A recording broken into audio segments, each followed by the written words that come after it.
की। भगवान की 3 पत्नियां हो गई। परीक्षित ने प्रश्न किया कि हमारे गोविंद का विवाह कैसे हुआ, तो सब विस्तार से सुखदेव जी पूरी बात बता रहे हैं। पहला विवाह देवी रुक्मिणी के साथ भगा कर लाए थे। अच्छा, भगवान सब पत्नियों को भगा कर ही लाए थे।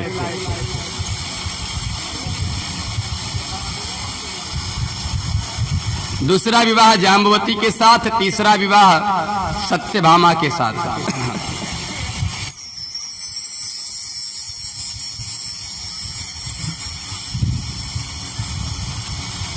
एक दिन भगवान पुनः हस्तिनापुर जाते हैं पांडु पुत्रों से मिलने के लिए, अपने बुआ कुंती से मिलने के लिए। एकदा पांडवान् द्रष्टुम प्रतीतान् पुरुषोत्तमः इंद्रप्रस्थं गतः श्रीमान् युधानादिभिर्वृतः। वहां जाकर के पता चलता है कि जो युधिष्ठिर को राज्य मिलने वाला था, उत्तराधिकारी युधिष्ठिर होने वाले थे, वो उनके चाचा धृतराष्ट्र ने पुत्र मोह में आकर के अपने पुत्र दुर्योधन को बना दिया। लाक्षा भवन में मारने का प्रयत्न भी किया गया था पांडवों को, भगवान ने ही बचाया। तो भगवान ने एक सुंदर नगरी का निर्माण करवाया। खांडव वन को, खांडव वन में भगवान श्री कृष्ण ने इंद्रप्रस्थ नाम की नगरी का निर्माण करवाया। और उस इंद्रप्रस्थ में युधिष्ठिर को राजा बना करके भगवान वहां से, बलराम जी भी थे और आ रहे थे। जब द्वारिकापुरी पहुंचने वाले थे, रास्ते में यमुना तट पर भगवान स्नान कर रहे थे, बलराम भी स्नान कर रहे थे। तो यमुना के तट पर एक युवती भगवान नारायण की पूजा कर रही थी, आराधना कर रही थी। तो भगवान ने पूछा कि हे देवी कौन हो? अहम देवस्य सवितुः दुहिता पतिमिच्छति विष्णुं वरेण्यं वरदं तपः परममास्थिता। कालिंदी नाम है यमुना के तट पर, यमुना ही कालिंदी है। महारानी यमुना जो नदी है कालिंदी के रूप में है। तो कालिंदी ने कहा कि हम भगवान नारायण की उपासना कर रही हैं और विष्णु को अपने पति के रूप में चाहती हैं। तो भगवान ने कहा मैं ही नारायण हूं। तो भगवान का यहां पर चौथा विवाह संपन्न होता है देवी कालिंदी के साथ। नाम याद करते चलिए, रुक्मिणी, जाम्बवती, सत्यभामा, कालिंदी। भगवान की 8 पटरानियां हैं। ये 8 पटरानियां कोई साधारण स्त्री नहीं है। ये जो हमारी 8 प्रकृति है, भूमि, जल, अग्नि, वायु, आकाश, ये जो 5 तत्व हैं, और मन, बुद्धि, अहंकार, ये जो हमारे 3 विकार हैं शरीर के। तो ये 3 और 5 तन मात्राओं को मिलाकर के ये अष्ट प्रकृति कहे जाते हैं। यही भगवान की 8 पटरानियां हैं। तो भगवान का चौथा विवाह देवी कालिंदी के साथ संपन्न हुआ। भगवान वहां से आए, एक स्वयंवर चल रहा था और उस स्वयंवर में देश देश के राजकुमार आए थे। विंद और अनुविंद नाम के 2 राजकुमार थे, उनकी बहन का स्वयंवर चल रहा था। और उन्होंने, जैसे रुक्मी ने अपने बहन का विवाह शिशुपाल से कह दिया था कि हम तुम्हारे साथ करेंगे, ठीक उसी प्रकार विंद और अनुविंद ने अपनी बहन मित्र विंदा का विवाह दुर्योधन से करने के लिए कह दिया था। अब दुर्योधन महाराज खूब बढ़िया सज धज करके दूल्हा बन करके आए थे कि मेरे साथ विवाह होगा। इधर मित्र वृंदा ने पत्र लिख दिया था गोविंद को कि हम आपसे प्रेम करती हैं, जैसे रुक्मिणी ने पत्र लिखा था। तो भगवान जाते हैं और मित्र वृंदा का हरण करके लेकर आते हैं। भगवान श्री कृष्ण जाते हैं और सबके मध्य से मित्र वृंदा का हरण करके लेके आते हैं और भगवान का यहाँ पर 5वां विवाह संपन्न होता है। नाम याद रखते चलिए, मित्र विंदा। दुर्योधन बहुत क्रोधित हुआ, बोला हमारा विवाह होने वाला था और हमारे पत्नी को छीन करके ले गए गोविंद, मैं इनसे बदला लूंगा। तो बदला लेने के लिए दुर्योधन ने उपाय क्या सोचा? अब गोविंद की भी एक बहन है, नाम है सुभद्रा। भगवान श्री कृष्ण से दुर्योधन बैर करने लगा, क्योंकि दुर्योधन का विवाह होने वाला था मित्रवृंदा के साथ में और भगवान अपहरण करके लेकर आ गए। तो मन ही मन भगवान से बैर करने लगा और विचार किया कि मैं कैसे बदला लूं, तो इनके बहन के साथ ही विवाह कर लेता हूं।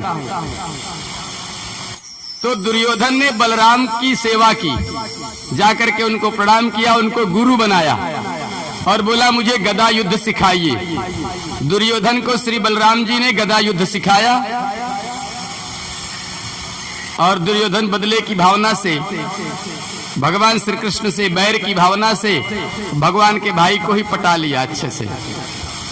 बोले कृष्ण तो विवाह करेगा नहीं मेरे अपने बहन का मेरे साथ, पर अगर बलराम से मैं कहूंगा तो बलराम कह कर देंगे। और खूब सेवा करने लगा, पैर दबाता गुरुजी गुरुजी गुरुजी। हाँ, तो गुरुजी करते करते गुरुजी प्रसन्न हो गए, अवसर का तलाश करने लगा। एक दिन एक नग्न जिति के राजा हैं, नग्न जित नाम के राजा हैं, उनकी पुत्री है नाग्न जिति, जो बहुत बलवती है। इनके राज्य में 7 बड़े विशाल बैल थे, सांड जिसे हम लोग कहते हैं। तो नग्न जितने ये संकल्प कर लिया कि मैं अपने पुत्री का विवाह उसी के साथ करूंगा जो मेरे 7 बैलों को एक साथ नथ देंगे। 7 बड़े विकराल, बड़े ही उग्र स्वभाव के बैल थे, सांड जिसे हम लोग कहते हैं। गांव में घूमते रहते हैं सांड। गांव में घर में जो बैल होते हैं तो बेचारे पतले पतले, और सांड को देखो तो एकदम हट्टा कट्टा तंदुरुस्त। कितना भी बैल को बढ़िया बढ़िया खिलाओ, लेकिन सांड से तो कमजोर ही दिखता है। तो नग्न जितने विचार किया कि जो 7 बैलों को एक साथ में नथ देगा उसी के साथ मैं अपने पुत्री का विवाह करूंगा, क्योंकि पुत्री बहुत बलवती थी। अब बलवती स्त्री हो, कमजोर के साथ विवाह हो जाए, बेचारी एक पड़ाका मारे तो बेचारे का हालत खराब। तो उन्होंने कहा कि बहुत बलवान जो होगा मैं उसी के साथ विवाह करूंगा। अब देश देश के राजा महाराजा राजकुमार आते, एक कोई नहीं नथ पाते, 7 को कौन नाथेगा एक साथ में। तो भगवान श्री कृष्ण गोविंद आते हैं और 7 बैलों को एक साथ में नाथ देते हैं। कृष्ण की जय जयकार होने लगती है, बोले द्वारिकाधीश भगवान की। और भगवान का यहाँ पर 6वां विवाह संपन्न होता है नाग्न जिति के नाम से। नाग्न जिति के साथ में भगवान का 6वां विवाह संपन्न होता है। नाम याद करते चलिए। आइए फिर से 1 नंबर शुरू करते हैं, बोलिए आप लोग।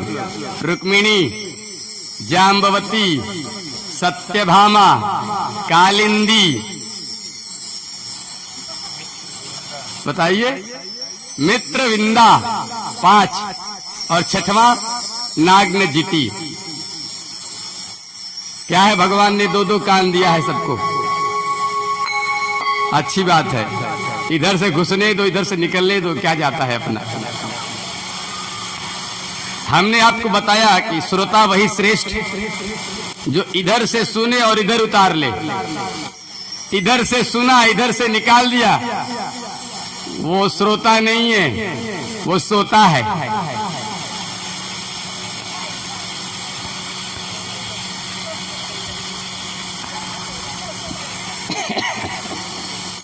तो भगवान का यहाँ पर छठवां विवाह संपन्न होता है। भगवान की एक बुआ है, नाम है श्रुतकीर्ति। इनकी पुत्री है, नाम है भद्रा। ये भगवान से अत्यंत प्रेम करती थी। इनका भी विवाह इनके माता पिता ने कहीं और विचार किया था करने का, पत्र लिख दिया गोविंद के नाम से, आ गए लेने के लिए। और भगवान ने अपनी सगी बुआ की पुत्री भद्रा के साथ में विवाह किया। भगवान का यहाँ पर 7वां विवाह होता है भद्रा के साथ। नाम याद रखते चलिए। बहुत सारे लोग ऐसा विचार करते हैं कि ये तो गलत विवाह है, करतुम अकर्तुम अन्यथा कर्तुम समर्थ ईश्वर। ईश्वर जो चाहे वो उसके जो मन में आए वो करे। और दूसरी चीज, हमारे भारत में बहुत सारे राज्य हैं। अब महाराष्ट्र को ले लीजिए आप, दक्षिण भारत, यहाँ पर जैसे विवाह होता है, हमारे उत्तर प्रदेश में तो विवाह होता है कि संबंध न हो, ऐसा विवाह हो कि पुराना संबंध न हो। यहाँ का परंपरा यह है महाराष्ट्र में कि पहले मामा के लड़की से विवाह करते हैं। यदि मामा की लड़की नहीं है तब दूसरी जगह विवाह करेंगे, नहीं तो मामा की लड़की से विवाह करते हैं। नियम है, मामा की लड़की नहीं है तब बाहर विवाह करेंगे, नहीं तो पहले मामा की लड़की से ही विवाह करते हैं। ऐसा नियम है यहाँ का। और यहाँ तो थोड़ा ठीक है, दक्षिण भारत की अभी भी परंपरा है कुछ एक जगह पर कि जैसे हम लोगों के यहाँ बारात लेकर के जाते हैं और कन्या को विवाह करके बहू लेकर के आते हैं, दक्षिण भारत में कुछ ऐसा अलग नियम है। बारात लेकर के जाते हैं, दूल्हा छोड़ करके आते हैं। हमारे उत्तर भारत में अपने बेटा के लिए घर बनाते हैं, बेटा के लिए जमीन बनाते हैं। दक्षिण भारत में कुछ एक ऐसे जगह जहाँ बेटा के लिए कुछ नहीं करते, बेटी के लिए करते हैं। और दामाद को बढ़िया घर और बढ़िया बना बना करके सब आओ यही रहो, घर जमाई बन के ही रहते। ऐसे सब जगह नहीं है, लेकिन कुछ एक ऐसे जगह हैं, अभी भी हैं, वहां पर वो कन्यादान नहीं करते, वरदान ले लेते हैं।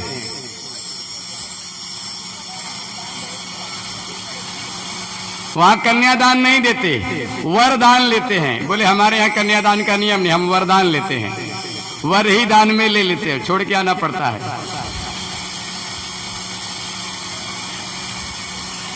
तो भगवान का 7वां विवाह उनकी बुआ श्रुतकीर्ति की पुत्री भद्रा के साथ हुआ। फिर से एक बार नामक्रम से हम लोग ले लेते हैं। रुक्मिणी, जाम्बवती, सत्यभामा, कालिंदी, मित्रवृंदा, नागनजिति और भद्रा, ये 7 भगवान की पटरानियां। अंतिम विवाह भगवान ने लक्ष्मणा के साथ में किया। लक्ष्मणा के भी विवाह के लिए उनके माता पिता भाई बंधु ने खूब स्वयंवर रचा था। भगवान भी गए थे। यह थोड़ा अच्छे से हुआ विवाह, सबको वरमाला लेकर के गई, लेकिन कोई पसंद नहीं आया। हमारे गोविंद पीछे लाइन में खड़े थे, वो तो देखने के लिए गए थे बारात में, जैसे बहुत सारे लोग देखने के लिए नहीं जाते, देखने गए थे। अब लक्ष्मणा ने देखा कि श्याम सुंदर आए हैं। जब वो पहली बार माला लेकर चलने लगी तो देखा कि श्याम सुंदर आए हैं। अब इनको देखती और कृष्ण को देखती, एक बार इनको देखती एक बार कृष्ण को, नहीं नहीं ये अच्छे नहीं हैं, वो अच्छे हैं।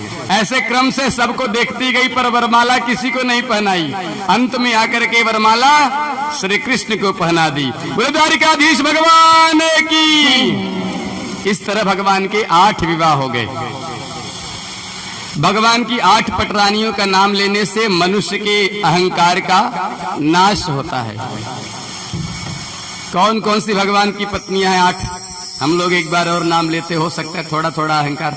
अब एक साथ में कोई चीज नष्ट नहीं होता, थोड़ा थोड़ा थोड़ा थोड़ा भी नष्ट होगा तो हमारे अंदर सद्गुण आएंगे, सद्भाव आएंगे।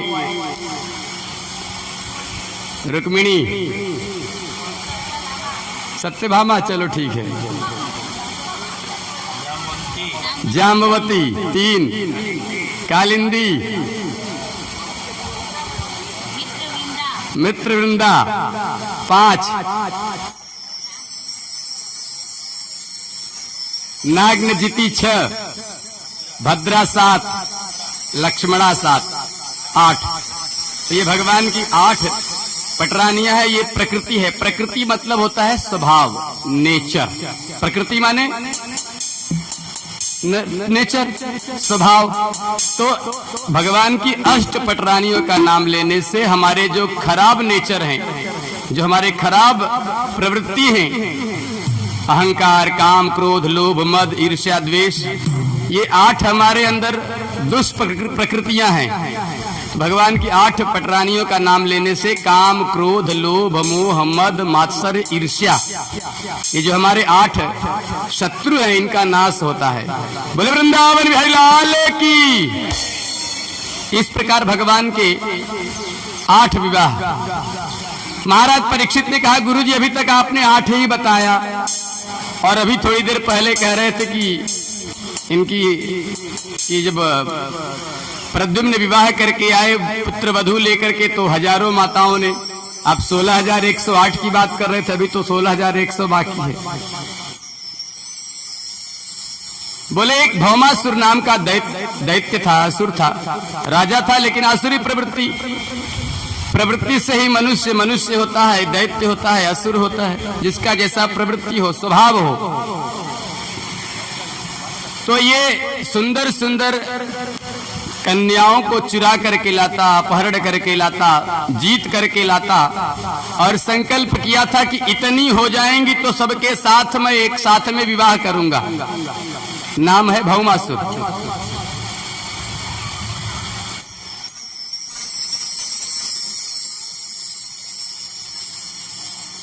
भगवान एक दिन विचार किए कि पृथ्वी से भार उतारना है, परंतु ये भौमासुर भूमि का पुत्र है, और भूमि मतलब पृथ्वी, धरती माता, और ये पृथ्वी ही देवी सत्यभामा है।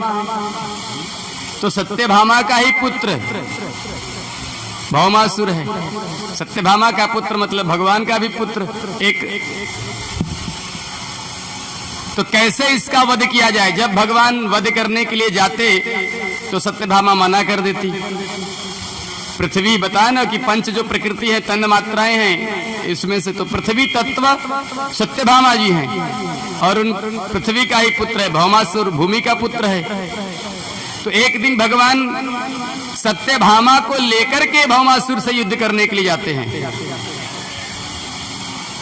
भगवान युद्ध करते रहते हैं। भौमासुर ने भगवान के सब अस्त्र शस्त्र को काट दिया। भगवान धनुष अपना बना रहे थे, तब तक भौमासुर ने एक बाण मारा, भगवान को लगा। सत्यभामा खड़ी थी बगल में, बोली भगवान आपको बाण मार रहा है, आप उसे मार क्यों नहीं देते? भगवान बोले बस यही तो चाह रहा था। तुरंत बाण निकाले और सीधा गोविंदाय नमो नमः, कल्याण हो गया। बोलो राधे राधे। जब सत्यभामा ने स्वयं कहा तो भगवान ने भौमासुर का वध कर दिया।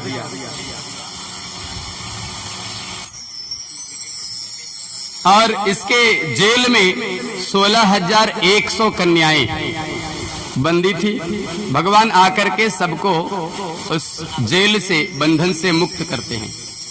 तो ये 16,100 कन्याएं एक साथ में कहती हैं कि हे गोविंद, हे द्वारिकाधीश, आपने हमारी रक्षा की है।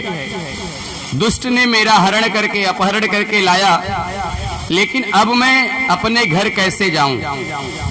यदि हम अपने घर जाती हैं तो हमारे साथ कोई विवाह नहीं करेगा, क्योंकि एक पुरुष ने हमारा हरण करके लाया है। अब किसी समाज में आजकल ये सामान्य हो गया है कि कन्या एक बार चली जाए तो फिर कोई विवाह करता है उसके साथ। अब तो ये धीरे धीरे परंपरा हो गई है, क्या करे बेचारे। पहले ऐसा नहीं था।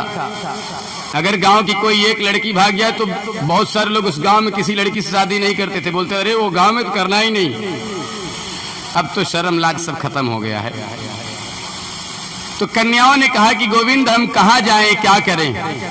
यदि हम अपने घर जाएंगी तो हमसे कोई विवाह नहीं करेगा, और हमारे पास केवल 2 ही मार्ग है। या तो हम दूसरे मार्ग पर चले जाएं, कुमार्ग पर, या तो हम आत्महत्या कर लें। इसलिए हे गोविंद, अब आप बताइए कि हम क्या करें। या तो हम कुमार्ग पर चली जाएं, जीवन यापन करने के लिए क्या करना पड़ेगा, कुछ न कुछ तो करना पड़ेगा, या तो फिर हम आत्महत्या कर लें। गोविंद ने कहा कि ये दोनों भी मार्ग उचित नहीं है, कोई तीसरा मार्ग बताइए आप लोग। तो सबके मन में एक ही भाव एक साथ में उठा। कौन सा भाव? कि हे गोविंद, फिर आप ही हमें अपना पत्नी बना लीजिए। बोलती नहीं है कोई, मन में आया, या तो हम गलत मार्ग पर जाने नहीं दे रहे हैं, आत्महत्या करने नहीं दे रहे हैं, तो आप ही हमारे साथ विवाह कर लीजिए। अब रक्षा किए हैं आप ही विवाह कर लीजिए, ऐसा मन में विचार आया। तो भगवान ने कहा कि ऐसा है कि दोनों मार्ग उचित नहीं है, तीसरा मार्ग यदि आप लोगों को बुरा न लगे तो हमारे साथ विवाह कर लो। सब बहुत प्रसन्न हो गई, हाँ हाँ हाँ, और सब ने एक साथ में भूयात पतिर्मे मह्यम धाता तदनुमोदताम। हे प्रभु, आप हमसे प्रेम करते, हम भी आपसे प्रेम करती हैं। तो 16,100 कन्याओं के साथ में भगवान ने एक साथ विवाह किया। बोले द्वारिकाधीश भगवान की, बोले पतित पावन भगवान की। कितने विवाह भगवान के हो गए? 16,108।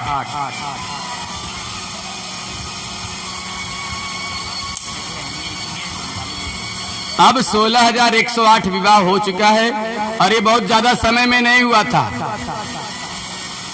जब तक प्रद्युम्न थोड़ा सा अपहरण करके संबरासुर ले गया था, मायावती ने माया के प्रभाव से उनको शीघ्र बड़ा कर दिया, और विवाह करके लेकर के जब प्रद्युम्न आ रहे हैं, बस 1-2 साल के अंदर ही, और तब तक भगवान के इधर इधर विवाह हो चुके थे। बहुत भव्य स्वागत हुआ प्रद्युम्न जी का, और देवी रुक्मिणी ने अपने बहुपुत्र वधू का बहुत सुंदर स्वागत किया। प्रद्युम्न जी का दूसरा विवाह भी हुआ। गोविंद 16,108 विवाह किए थे, तो बेटा लोग भी तो। प्रद्युम्न का दूसरा विवाह उनके मामा के पुत्री से हुआ था। कौन है उनके मामा? उनकी माँ रुक्मिणी, उनके मामा रुक्मी।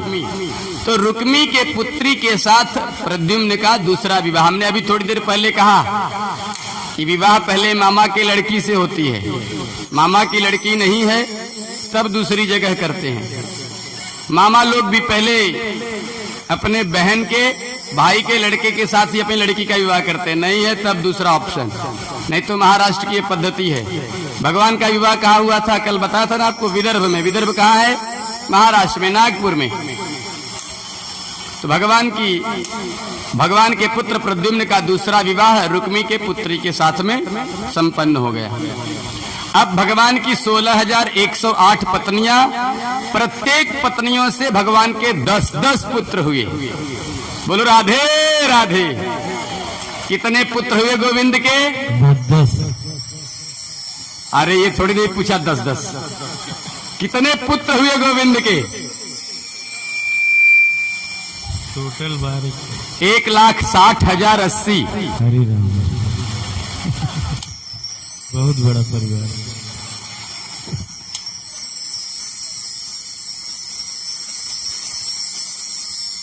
एक 1,16,100। अब उसके आगे 0 बढ़ा दीजिए, 1,60,180।